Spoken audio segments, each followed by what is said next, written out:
नमस्ते दोस्तों। आज मैं आपसे एक ऐसी समस्या के बारे में बात करने आया हूं जिससे हम में से शायद हर दूसरा इंसान जूझ रहा है। क्या आपने कभी सोचा है कि हम सब इतनी मेहनत करते हैं, सपने देखते हैं, लेकिन फिर भी अक्सर वहीं अटक जाते हैं जहां से शुरू किया था। आप सुबह उठते हैं, बड़े बड़े प्लान बनाते हैं, सोचते हैं कि आज से सब बदल दूंगा, लेकिन फिर शाम होते होते पता चलता है कि फोन पर स्क्रॉल करते हुए कब घंटों बीत गए और जो जरूरी काम थे वो धरे के धरे रह गए। ये आलस, ये टालमटोल की आदत, ये साफ साफ पता न होना कि हमें जिंदगी में जाना कहाँ है और बार बार अपने ही बनाए लक्ष्यों में फेल हो जाना, ये सब कुछ जाना पहचाना सा लगता है ना। लेकिन क्या हो अगर मैं कहूं कि इन सब का एक रास्ता है, एक ऐसी किताब जिसने लाखों लोगों की जिंदगी बदली है। और आज मैं उसी किताब के कुछ खास, गहरे और आपकी जिंदगी को बदल देने वाले सबक आपके साथ साझा करने जा रहा हूं। ये कोई जादुई गोली नहीं है, बल्कि कुछ ऐसे नियम हैं जिन्हें अगर आपने अपनी जिंदगी में उतार लिया तो आप खुद देखेंगे कि कैसे चीजें अपने आप सही होने लगेंगी। नियम 1, अपने कंधों को सीधा करो और जिम्मेदारी लो। सोचिए, एक इंसान जो सुबह उठते ही अपने कंधों को झुकाए, पीठ को टेढ़ा करके चलता है। उसकी चाल में कोई आत्मविश्वास नहीं, उसकी आंखों में कोई चमक नहीं। अब कल्पना कीजिए, वहीं दूसरा इंसान सीना ताने, कंधे सीधे करके चलता है। उसकी चाल में एक दृढ़ता है, एक विश्वास है। आप किसे देखकर प्रभावित होंगे? जिंदगी भी कुछ ऐसी ही है। जब हम अपनी समस्याओं के लिए दूसरों को दोष देते हैं या बस किस्मत के भरोसे बैठ जाते हैं तो हम अपने ही कंधों को झुका लेते हैं। लेकिन जब हम अपनी जिंदगी की पूरी जिम्मेदारी अपने ऊपर लेते हैं, अपनी गलतियों को स्वीकार करते हैं और उन्हें सुधारने की कोशिश करते हैं, तो हमारे कंधे अपने आप सीधे हो जाते हैं।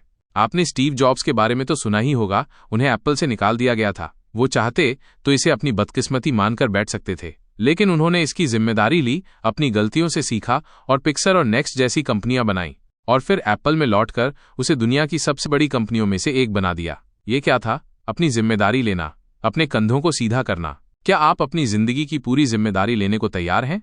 नियम 2, अपना ख्याल ऐसे रखो जैसे आप किसी और की मदद कर रहे हों। हम दूसरों का कितना ख्याल रखते हैं, है ना? अगर हमारा कोई दोस्त बीमार हो जाए तो हम उसे डॉक्टर के पास ले जाते हैं, उसका खाना पीना पूछते हैं, लेकिन जब बात अपनी आती है तो हम खुद को अक्सर नजरअंदाज कर देते हैं। देर रात तक जगना, गलत खानपान, खुद पर ध्यान न देना, ये सब चलता रहता है। जरा सोचिए, अगर आपका सबसे अच्छा दोस्त आपसे सलाह मांगे कि उसे अपनी सेहत का कैसे ध्यान रखना चाहिए, तो आप उसे क्या सलाह देंगे? शायद आप कहेंगे कि समय पर सो, पौष्टिक खाना खाओ, थोड़ा व्यायाम करो। तो फिर आप खुद को वही सलाह क्यों नहीं देते? याद है जब विराट कोहली का एक दौर था जब वो फिट नहीं थे, उन्होंने अपनी लाइफस्टाइल बदली, अपने खाने पीने पर ध्यान दिया, घंटों जिम में पसीना बहाया और आज वो दुनिया के सबसे फिट खिलाड़ियों में से एक हैं। उन्होंने अपना ख्याल ऐसे रखा जैसे वो किसी और की मदद कर रहे हों और नतीजा आपके सामने है। क्या आप भी आज से खुद को उतनी ही अहमियत देंगे जितनी आप दूसरों को देते हैं? नियम 3, उनसे दोस्ती करो जो आपका भला चाहते हैं। आप जिनके साथ उठते बैठते हैं वो आपकी सोच, आपके व्यवहार और आपकी जिंदगी पर बहुत गहरा असर डालते हैं। अगर आपके दोस्त हर समय शिकायत करते हैं या आपको नीचे खींचने की कोशिश करते हैं, तो क्या आपको लगता है कि आप कभी आगे बढ़ पाएंगे? कल्पना कीजिए कि आप एक ऐसे तालाब में तैर रहे हैं जहां पानी गंदा है और कचरा भरा है। क्या आप वहां स्वस्थ रह पाएंगे? नहीं ना। ठीक ऐसे ही अगर आपके आसपास नकारात्मक लोग हैं तो उनकी नकारात्मकता आप पर भी हावी हो जाएगी। डॉक्टर APJ अब्दुल कलाम ने हमेशा सकारात्मक और प्रेरक लोगों के साथ रहना पसंद किया। उनके जीवन में उनके गुरु, उनके साथी वैज्ञानिक सभी ऐसे लोग थे जिन्होंने उन्हें हमेशा आगे बढ़ने के लिए प्रेरित किया। इसका नतीजा ये हुआ कि उन्होंने भारत को मिसाइल शक्ति बनाया और देश के राष्ट्रपति बने। क्या आपके आसपास ऐसे लोग हैं जो आपको ऊपर उठाते हैं या ऐसे जो आपको नीचे खींचते हैं? नियम 4, आज की तुलना कल से करो, दूसरों से नहीं। हमारा समाज लगातार हमें दूसरों से तुलना करने को उकसाता है। सोशल मीडिया पर देखते हैं कि कौन कितनी अच्छी गाड़ी चला रहा है, कौन कितने महंगे कपड़े पहन रहा है, और फिर हम अपनी जिंदगी को उनसे कमतर समझने लगते हैं। लेकिन क्या ये सही है? आपकी अपनी यात्रा है, आपकी अपनी चुनौतियां हैं। आप किसी और की किताब के पहले पन्ने की तुलना अपनी किताब के बीच के पन्ने से कैसे कर सकते हैं? सोचिए, सचिन तेंदुलकर ने कभी ब्रायन लारा या रिकी पॉन्टिंग से अपनी तुलना नहीं की। उन्होंने सिर्फ अपने खेल को बेहतर बनाने पर ध्यान दिया। उन्होंने हर दिन अपनी पिछली पारी से सीखने की कोशिश की और यही कारण है कि वो क्रिकेट के भगवान कहे जाते हैं। उन्होंने खुद को कल के सचिन से बेहतर बनाया, किसी और से नहीं। क्या आप आज अपनी तुलना अपने कल से करने के लिए तैयार हैं?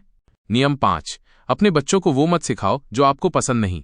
कई बार हम अपने बच्चों को वही सिखाते हैं जो हमें लगता है कि सही है, भले ही हम खुद उस पर अमल न करते हों। हम उनसे कहते हैं कि ईमानदार बनो, जबकि हम खुद कभी कभी झूठ बोल देते हैं। हम उन्हें अनुशासन सिखाते हैं लेकिन खुद देर तक सोते रहते हैं। याद रखिए, बच्चे शब्दों से ज्यादा आपके कर्मों से सीखते हैं। अगर आप चाहते हैं कि आपके बच्चे जिम्मेदार बने तो आपको खुद जिम्मेदार बनना होगा। अगर आप चाहते हैं कि वे ईमानदार बने तो आपको खुद ईमानदार रहना होगा। गांधी जी ने जो उपदेश दिए उन पर खुद भी चले, तभी लोग उनकी बातों पर विश्वास करते थे। वे बच्चों को सच बोलने को कहते थे और खुद भी सच का पालन करते थे। यही कारण है कि उनकी शिक्षाएं इतनी प्रभावशाली थीं।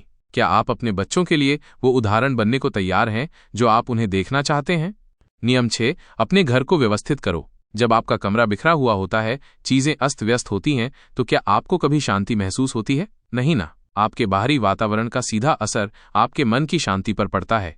अपने घर को व्यवस्थित करना सिर्फ साफ सफाई नहीं है, बल्कि ये अपने दिमाग को व्यवस्थित करने जैसा है। जब आप अपनी अलमारी साफ करते हैं तो आप अपने विचारों को भी सुलझाते हैं। जब आप अपनी मेज साफ करते हैं तो आप अपने काम में भी स्पष्टता लाते हैं। ये एक छोटा सा कदम है, लेकिन इसका असर बहुत बड़ा होता है। ये आपको अपनी जिंदगी पर नियंत्रण रखने का एहसास दिलाता है। क्या आप आज अपने घर के किसी एक कोने को व्यवस्थित करने की चुनौती लेंगे? नियम 7, क्या सार्थक है इसका पीछा करो, जो सुविधाजनक है उसका नहीं। हमारा दिमाग अक्सर हमें आसान रास्ता चुनने के लिए उकसाता है। मेहनत से बचने के लिए हम अक्सर वो काम करते हैं जो सुविधाजनक होता है, भले ही वो हमारे लिए सही न हो। लेकिन सच्ची खुशी और संतुष्टि हमेशा सार्थक चीजों में मिलती है, भले ही वो मुश्किल हो। सोचिए, अगर आप कोई बड़ा लक्ष्य हासिल करना चाहते हैं, जैसे कोई नया स्किल सीखना या एक बड़ा प्रोजेक्ट पूरा करना, तो शुरुआत में बहुत मेहनत लगती है। कई बार मन करता है कि छोड़ दें, क्योंकि ये सुविधाजनक नहीं है। लेकिन जब आप उसे पूरा करते हैं तो जो संतुष्टि मिलती है वो अतुलनीय होती है। जैसे इसरो के वैज्ञानिकों ने कभी भी सुविधाजनक रास्ता नहीं चुना। उन्होंने दिन रात मेहनत की, अनगिनत चुनौतियों का सामना किया ताकि वे मंगलयान को सफलतापूर्वक लॉन्च कर सकें। यह आसान नहीं था, लेकिन ये सार्थक था और आज भारत को उन पर गर्व है। क्या आप आज कोई ऐसा काम करेंगे जो मुश्किल है लेकिन सार्थक है?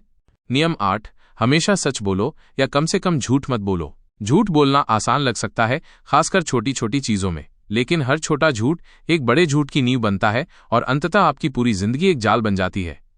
जब आप सच बोलते हैं तो आप खुद को और दूसरों को सम्मान देते हैं। झूठ बोलने से आप अपनी पहचान खो देते हैं। आपको हमेशा याद रखना पड़ता है कि आपने किससे क्या झूठ बोला था, लेकिन जब आप सच बोलते हैं तो आप मुक्त होते हैं। महात्मा गांधी का जीवन सच की सबसे बड़ी मिसाल है।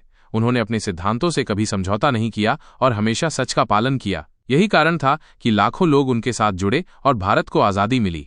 क्या आप आज सिर्फ सच बोलने की कोशिश करेंगे, चाहे वो कितना भी मुश्किल क्यों ना हो? नियम 9, मान लो कि जिसे तुम सुन रहे हो वो कुछ जानता है जो तुम नहीं जानते। हम अक्सर दूसरों की बातों को काटने में या उन्हें अपनी बात समझाने में लगे रहते हैं। हम ये मानकर चलते हैं कि हमें सब पता है और सामने वाला शायद उतना नहीं जानता। लेकिन हर व्यक्ति के पास कुछ न कुछ ऐसा होता है जो वो हमें सिखा सकता है। जब आप किसी को पूरी तरह से सुनते हैं, बिना किसी पूर्वाग्रह के, तो आप न सिर्फ कुछ नया सीखते हैं, बल्कि उस व्यक्ति को भी सम्मान देते हैं। इससे आपके रिश्ते मजबूत होते हैं और आपकी समझ बढ़ती है। कभी आपने देखा है कि कैसे एक अनुभवी कारीगर या एक बूढ़ा व्यक्ति छोटी छोटी चीजों में भी आपको कुछ ऐसा बता देता है जो आपने कभी सोचा भी नहीं था, क्योंकि उनके पास अनुभव है और वे कुछ ऐसा जानते हैं जो शायद आप नहीं जानते। क्या आप आज किसी की बात पूरी तरह से सुनने की कोशिश करेंगे, ये मानकर कि उनके पास कुछ ऐसा है जो आपको नहीं पता? नियम 10, सटीक बनो अपनी बात में। जब हम अपनी बात स्पष्ट रूप से नहीं कह पाते तो गलत फहमियां पैदा होती हैं। हम क्या चाहते हैं, क्या सोचते हैं, अगर ये साफ साफ न बताएं तो लोग हमें गलत समझ सकते हैं और हमारे काम भी बिगड़ सकते हैं। सटीक होने का मतलब है कि आप अपनी भावनाओं, अपनी जरूरतों और अपने विचारों को स्पष्ट और सीधे तरीके से व्यक्त करें। इससे न केवल आपके रिश्ते सुधरते हैं, बल्कि आप अपने लक्ष्यों को भी बेहतर तरीके से प्राप्त कर पाते हैं।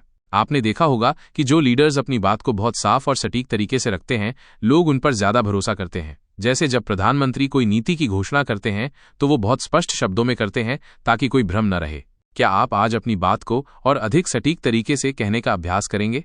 नियम 11, जब बच्चे स्केटबोर्डिंग कर रहे हों तो उन्हें अकेला छोड़ दो। ये नियम हमें बताता है कि हमें अपने बच्चों या अपने आसपास के लोगों को इतना भी बांधकर नहीं रखना चाहिए कि वे खुद कुछ सीख ही न पाए। उन्हें गलतियां करने दो, गिरने दो और फिर उठने दो। तभी वे सीखते हैं कि जिंदगी में कैसे आगे बढ़ना है। अक्सर माता पिता अपने बच्चों को हर खतरे से बचाना चाहते हैं, लेकिन ऐसा करने से वे उन्हें आत्मनिर्भर बनने से रोकते हैं। अगर आप चाहते हैं कि आपका बच्चा मजबूत बने तो उसे गिरने और उठने की आजादी दें।